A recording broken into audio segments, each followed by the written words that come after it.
आपको नहीं लगता कि दो बड़े नेता जो टिकट की रेस में थे, मैं नाम लूंगा तो भी मैं बता देता हूं, कुलदीप शर्मा ने क्या साथ दिया आपको लगता है इस चुनाव में? सच्ची दिल से बताइएगा आप। देखो, मेरे को मेरी उससे ना बात हुई है, ना मैंने इलेक्शन में उनको देखा। और वीरेंद्र राठौड़? मैंने नहीं देखा उनको। एक दिन मैंने सुना था भी उन्होंने मीटिंग की है गरोंडा में। दिखना तो चाहिए पार्टी का जो, देखो अब मैं अपना बता सकता हूँ। मेरी सोच ये है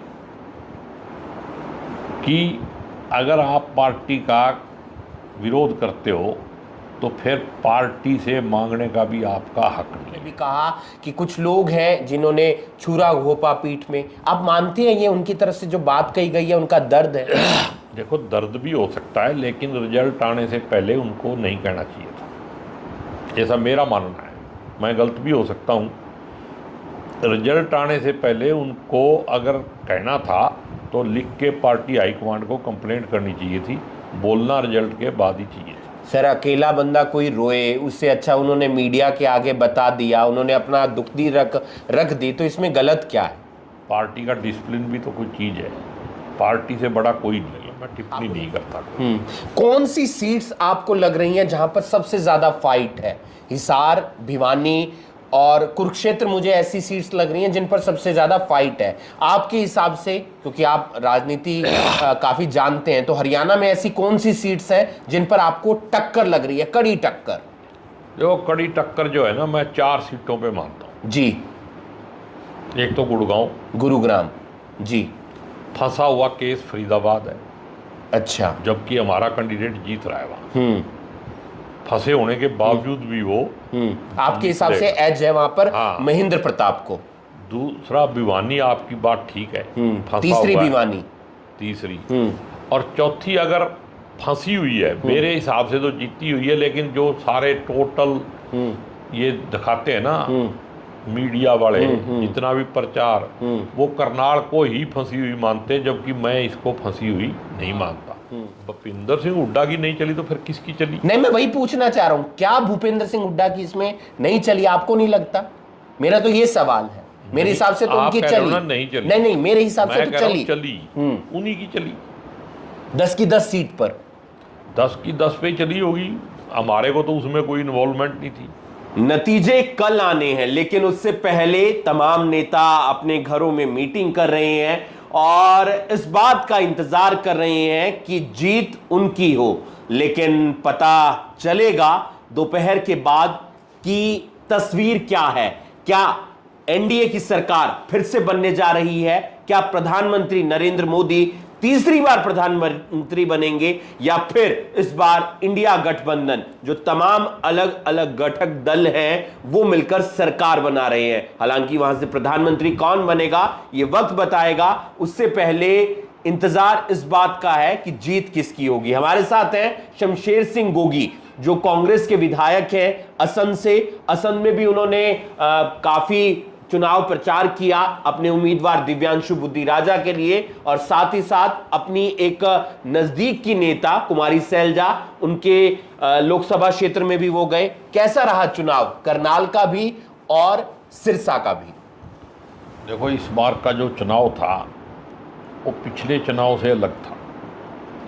मैं सिरसा भी गया और करनाल में भी अपने पूरे हल्के में हर गांव में गया। अब की बार इलेक्शन जनता लड़ रही थी और जनता ने परिवर्तन के लिए वोट किया है, ये जो मैं समझ पाया हूँ इतने दिनों में। और रिजल्ट कल आएगा, पता तो कल ही चलेगा। गोगी जी, आप सिरसा गए, आप गए करनाल, दोनों लोकसभा क्षेत्रों में आपने चुनाव प्रचार किया। आपके हिसाब से अगर एक सीट चूज करनी हो, पहली जीत आप कहां पर देख रहे हैं? देखो, पूरे हरियाणा में मेरे हिसाब से नंबर 1 सीट पे सिरसा ही रहेगा, लेकिन करनाल के अंदर भी जितने जोश के साथ जनता ने परिवर्तन के लिए वोट दिया है, जिसको मैं समझ पाया हूँ, और ख़ास करके संध हल्के में, तो मेरे को लगता है कि करनाल भी जो है हम जीत सकते हैं। आपको नहीं लगता दिव्यांशु का चुनाव और अच्छा हो सकता था अगर बाकी नेता, कुछ नेता, बड़े नेता उनका साथ दे देते तो? देखो हमारे यहाँ तो मैं तो संत से बाहर गया नहीं कहीं। मेरे को तो नीसंग डाचर में एक दो जगह बुलाया था, मैं गया, वो भी लोगों ने ही बुलाया मेरे को। बाकी जगह का मेरे को नहीं पता, लेकिन असंध में सब ने मिलजुल के काम किया है और सब ने मिलजुल के इलेक्शन लड़ा है। मैंने भी अपनी तरफ से पूरी कोशिश की है कि पार्टी के काम में किसी तरह की कोई कमी ना रहे। आपको नहीं लगता कि दो बड़े नेता जो टिकट की रेस में थे, मैं नाम लूंगा तो भी मैं बता देता हूं, कुलदीप शर्मा ने क्या साथ दिया आपको लगता है इस चुनाव में? सच्ची दिल से बताइएगा आप। देखो मेरे को, मेरी उससे ना बात हुई है, ना मैंने इलेक्शन में उनको देखा, किया या नहीं किया ये तो बुद्धि राजा जी बता सकते हैं। और वीरेंद्र राठौड़? मैंने नहीं देखा उनको। एक दिन मैंने सुना था भी उन्होंने मीटिंग की है गरोंडा में कांग्रेस के। 1.5 महीने का चुनाव, एक दिन की मीटिंग, आपको नहीं लगता कि ये कम है? आप विधायक हैं, आप मॉनिटर करते हैं करनाल को, इसलिए मेरा ये सवाल है आपसे। मैं तभी कह रहा हूँ कि मैंने देखा ही नहीं उनको इलेक्शन के अंदर। दिखना तो चाहिए था। दिखना तो चाहिए पार्टी का जो, देखो अब मैं अपना बता सकता हूँ, मेरी सोच ये है कि अगर आप पार्टी का विरोध करते हो तो फिर पार्टी से मांगने का भी आपका हक नहीं है। पार्टी ने किसको टिकट दिया, टिकट लेने तक एक अलग व्यवस्था है, और टिकट हो जाने के बाद आदमी को ये सोच लेना चाहिए कि हमारा कैंडिडेट सिर्फ हाथ का पंजा है, और हमने तो यही सोच के काम किया है। बहुत सारी ऐसी बातें हैं जो मैं नहीं बता सकता, जो कमियां आप कह रहे हो। कल रिजल्ट आ जाएगा, उसके बाद आप मेरे से पूछना, फिर मैं बता भी दूँ। त्रिलोचन सिंह नेता हैं, विधानसभा उपचुनाव लड़ रहे हैं, उन्होंने भी फेसबुक पर ये लिख दिया था और उसके बाद हमारे चैनल पे भी कहा कि कुछ लोग हैं जिन्होंने छुरा घोंपा पीठ में। आप मानते हैं ये उनकी तरफ से जो बात कही गई है उनका दर्द है?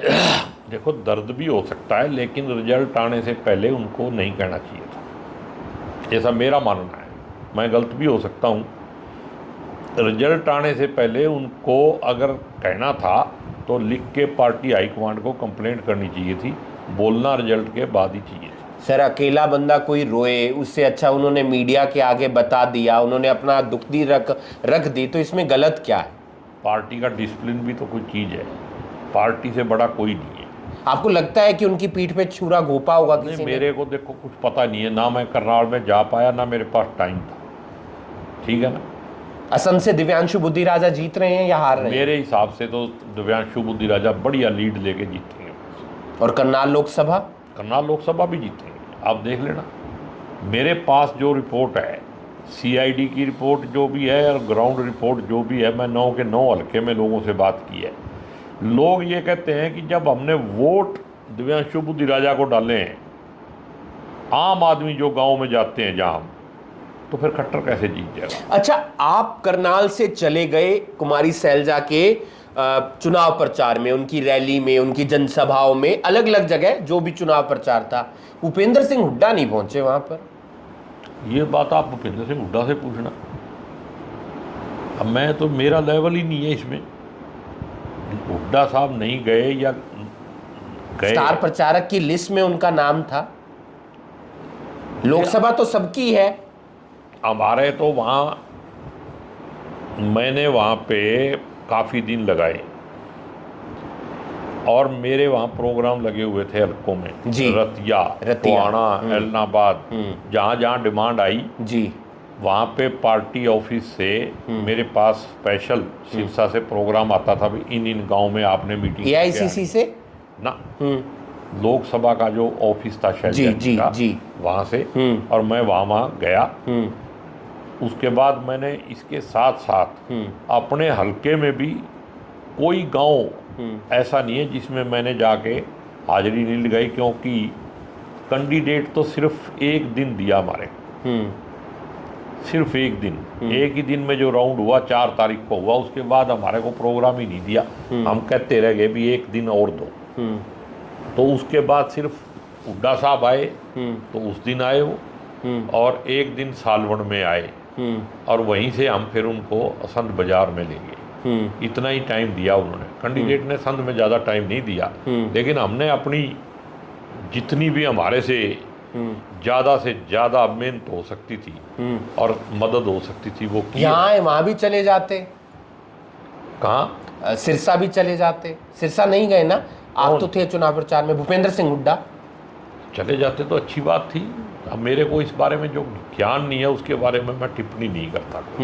कौन सी सीट्स आपको लग रही हैं जहां पर सबसे ज्यादा फाइट है? हिसार, भिवानी और कुरुक्षेत्र मुझे ऐसी सीट्स लग रही हैं जिन पर सबसे ज्यादा फाइट है आपके हिसाब से, क्योंकि आप राजनीति काफी जानते हैं। तो हरियाणा में ऐसी कौन सी सीट्स हैं जिन पर आपको टक्कर लग रही है, कड़ी टक्कर? जो कड़ी टक्कर जो है ना, मैं 4 सीटों पे मानता हूँ जी। एक तो गुरुग्राम जी। फंसा हुआ केस फरीदाबाद है। अच्छा। जबकि हमारा कैंडिडेट जीत रहा है वहाँ। फंसे होने के बावजूद भी वो आपके हिसाब से एज है वहां पर? हाँ। महेंद्र प्रताप को। दूसरा भिवानी, आपकी बात ठीक है, फंसा तीसरी हुआ है। भिवानी। तीसरी और चौथी अगर फंसी हुई है, मेरे हिसाब से तो जीती हुई है, लेकिन जो सारे टोटल ये दिखाते हैं ना मीडिया वाले, जितना भी प्रचार, वो करनाल को ही फंसी हुई मानते हैं, जबकि मैं इसको फंसी हुई नहीं मानता। बाकी की सारी 6 की 6 सीटें जो हैं वो क्लियर। आपके हिसाब से हिसार क्लियर है, आपके हिसाब से सिरसा क्लियर है, हाँ। आपके हिसाब से रोहतक क्लियर है, सोनीपत क्लियर है, और इधर से कुरुक्षेत्र अंबाला क्लियर है। तो आप 6 सीटें तो जीत ही रहे हैं। हाँ। इसके अलावा 4 पर फाइट है, उसमें भी एज आपको है। हाँ बिल्कुल।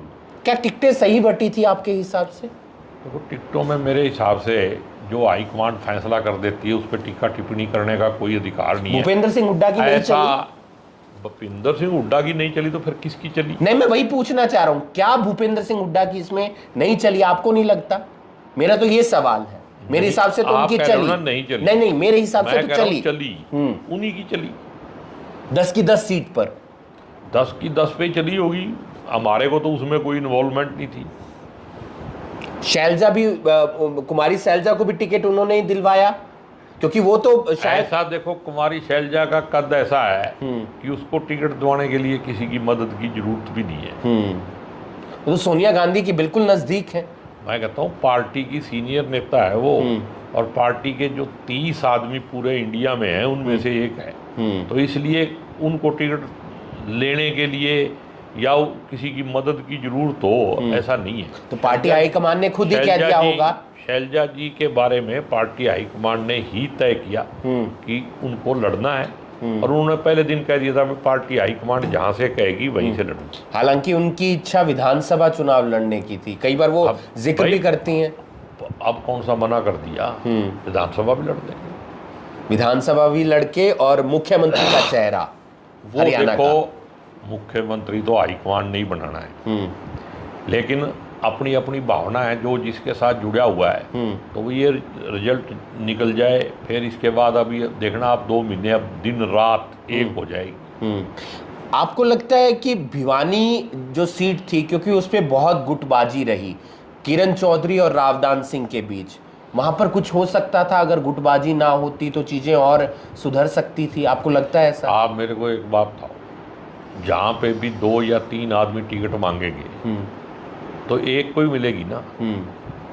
जिसको भी मिलेगी गुटबाजी तो फिर भी रहेगी, मिलेगी एक को ही। तो जिसको मिल गई, हाई कमांड के फैसले को सर झुकाना चाहिए।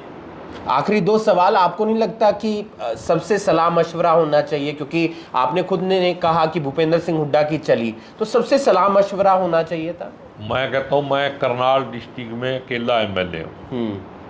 टिकट से पहले मेरे से किसी भी PCC के आदमी ने, किसी ऑल इंडिया का जो AICC के जो लोग हैं, किसी ने बात नहीं करी। उनकी मर्जी है ये, इसमें मैं क्या कह सकता हूँ? भाई जिनको टिकट देनी है ये तो उनको डिसाइड करना है भी किससे बात करनी है, किससे नहीं करनी। और एग्जिट पोल पर आपका क्या कहना? एग्जिट पोल तो मोदी पोल है। एग्जिट पोल ये तो राहुल गांधी वाली भाषा बोल रहे हैं आप। मैं दूसरी बात कह रहा हूँ आपको, इस देश का दुर्भाग्य होगा अगर ये एग्जिट पोल सही हुआ तो। और मेरा यकीन है कि इस देश का पूरे दिन चले गए, और आप समझ लेना कल मोदी जी भी चले गए। फिर कहीं बाद में आप लोग ईवीएम का ठीकरा फोड़ें। मैं तो इस बात पे विश्वास ही नहीं रखता कि ईवीएम कुछ होगा। बेईमान आदमी कुछ भी कर सकता है, वो एक अलग बात है। आज भी ये भी जो एग्जिट पोल 400 पार, ये भी तो लोगों को इमोशनली ब्लैकमेल करने के लिए है। इसमें सट्टा बाजार बढ़ गया, लोगों के अरबों खरबों का सौदा हो गया, मीडिया वालों की टीआरपी बढ़ गई। और देखो मीडिया जो संविधान के अनुसार चौथा स्तंभ है हमारे देश में, वो खत्म है। इलेक्शन कमीशन खत्म है। आज इलेक्शन कमीशन वाले प्रेस कॉन्फ्रेंस कर रहे हैं, जबकि एक परंपरा थी कि जब जिस दिन वोटिंग होगी उसके अगले दिन वो जवाब देगी। मोदी जी के दिए हुए ऑब्जेक्शन जो थे उनके खिलाफ, उनके ऊपर आज जवाब दे रहे हैं जब इलेक्शन खत्म हो चुका है। तो इससे ज़्यादा निचला स्तर, मैं भी 78 में पहली बार वोट डाला था।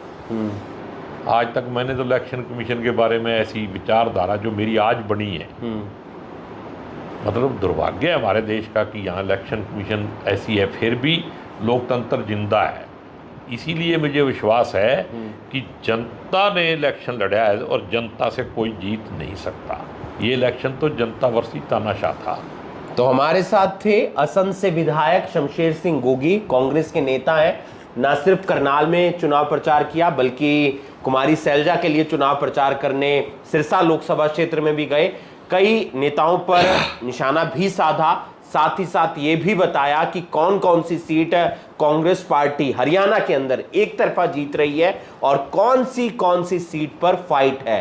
लेकिन इंतजार कीजिए, लड्डू कौन बांटता है, क्या इंडिया गठबंधन के लोग या फिर एनडीए के लोग। प्रधानमंत्री कौन बनेगा ये वक्त बताएगा, इंतजार कीजिए। वो इंतजार आपको भी है और हमें भी। आप देख रहे हैं करनाल ब्रेकिंग न्यूज, मैं हूं आपके साथ हिमांशु नारंग। धन्यवाद।